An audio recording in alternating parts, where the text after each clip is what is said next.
Hey guys, welcome back to the channel. Today we are jumping into a deck tech for the Master Multiply from Wizards Excursion with the BBC, because after all, they gotta make some money somehow if the TV license players won't pay. So, the Master Multiplied costs 6 mana, 4 generic, 1 black, 1 red for a legendary creature, Time Lord Rogue with Myriad. The legend rule does not apply to creature tokens you control. Triggered abilities you control cause you to sacrifice or exile creature tokens you control don't happen. So, let's get into it. But first, a word from our sponsor. Dubby's an energy drink loaded with vitamins and supplements. Its caffeine is derived from whole fruit extract. Dubby has been formulated for anyone who wants to focus without crash or jitters. With no artificial flavors and 0 calories and sugar, Dubby is the perfect gluten-free drink when you want that little boost. Just one mix with the rounded scoop into 6 to 8 ounces of cold water, and you'll have a cool, refreshing, and energizing drink. To pick up your own tub of Dubby or shaker cup, go to www.dubby.gg and use code #WCTT at checkout for 10% off your entire order. Or just follow the link in the video description. Thank you for watching, and now back to the video. So as customary around here, let's start off with the lands.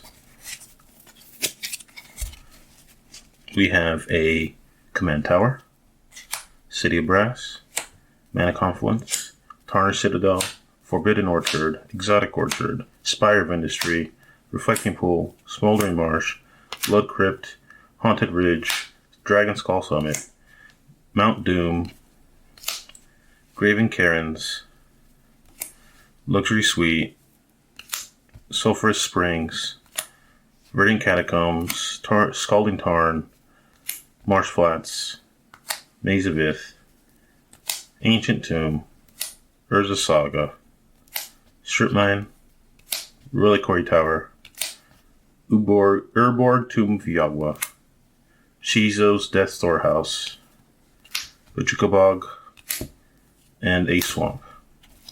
Now into our artifacts package, we start off with a Mox Opal, a Chrome Mox, Mana Crypt, Mox Diamond, Druid Lotus, Soul Ring, Sensei's Divining Top, Talisman of Indulgence, Arcane Signet, Thought Vessel, Rakdos Signet, Mind Stone, Felwar Stone, Scroll Rack,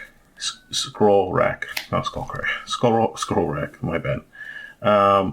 Wishclaw Talisman, Lightning Greaves, Staff of Domination, Cloudstone Curio, the One Ring, and onto our instance package, we're starting with Slaughter Pact, Vampiric Tutor, Pyroblast, Entomb, Dark Ritual, Lightning Bolt, Red Elemental Blast, Reverberate, Imp's Mischief, Tibalt's Trickery, Rakdos Charm, Infernal Grasp, Abrade, Go for the Throat, Dismember, Display of Power, Deflecting Swat, Corpse Dance, Deadly Relic, and on to our sorcery package, Imperial Seal, Reanimate, Gamble, Scheming Symmetry, Faithless Looting, Twin Flame, Demonic Tutor, Feed the Swarm, Bubbly Muck, Night's Whisper, Jessica's Will, Toxic Deluge, Heat Shimmer, Beseech the Mirror, and a Blasphemous Act. Onto our enchantments, we have the Meat Hook Massacre, Underworld Breach, Dance of the Dead, Animate Dead, Necropotence, Aggravated Assault, and Necromancy. Onto our creatures package, we are starting off with a Walking Ballista, Dragon Rage Channeler, Dark Confidant, Orcish Bowmasters, Dockside Extortionist, Doughty Voidwalker, Opposition Agent, Imperial Recruiter, Dualcaster Mage, Jaxus, the Troublemaker, and Shieldred the Apocalypse. Next, we'll be getting into lines and strategies.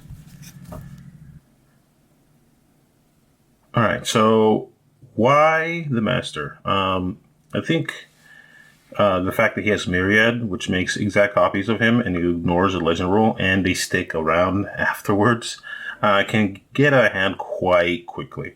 Because after the first time you swing at them, you end up with three total copies of the master, including the original, and then you multiply that by 3, and then you next turn multiply that by 3, and the turn after that you multiply. It's an exponential formula where the main multiplier is 3. So it gets really ridiculous really fast, and you are killing everyone at the table if they don't deal with it in the form of a board wipe.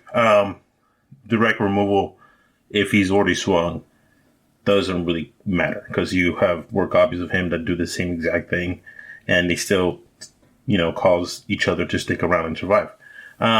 So, just to get out of the way, of course, we're running all the black stacks that we can. Orcish Bowmasters, that Voidwalker, Opposition Agent, Shieldred, just to make things a little bit more difficult with our opponent, for our opponents. We're also running Jaxes because, especially at the beginning, everyone's only getting 1 copy of the Master swung at them. Jaxes makes that so everyone's getting 2 copies of the Master swung at them, and that's just great. And they stick around thanks to the Master, so it's really great. Thinking about making copies out of things, we also run Twin Flame and Heat Shimmer just to give us more copies of the Master. Or if that fails, we just go infinite with the Dualcaster Mage, either targeting the Master with the Heat Shimmer and Twin Flame, or just another creature that has a low CMC if the Master isn't available, like Dragon Rage Channeler. Speaking of Dragon Rage Channeler, it's just an example of a creature that you can go infinite with a myriad of things in this deck.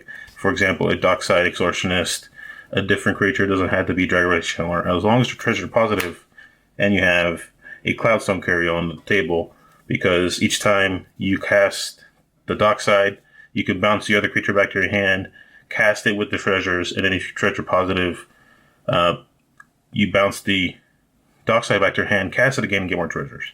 Infinite mana. That infinite mana, you can dump it into an Aggravated Assault and attack for infinite with either infinite Dualcasters or start getting the infinite the Masters, which is really great.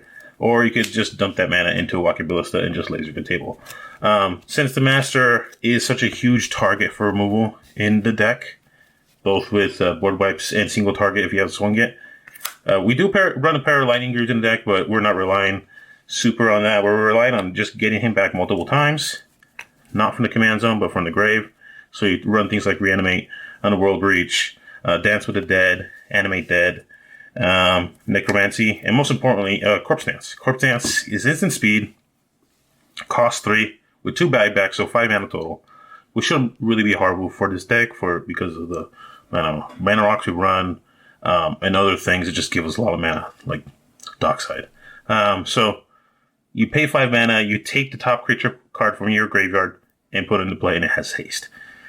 So as long as the Master is the top creature in your graveyard, which most of the time he is, because people tend to remove him a lot, you just cast Corpse Dance with buyback, so it goes back to your hand, and you have a hasty swinging Master that's going to make 2 more copies of him, and you're going to just start going from there again and again and again.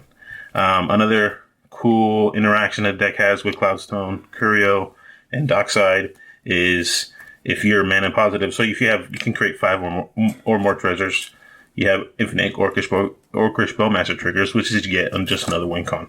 So the deck is pretty resilient, pretty annoying to interact with if people at the table don't have multiple answers, and it's pretty quick, pretty fast. So I like it.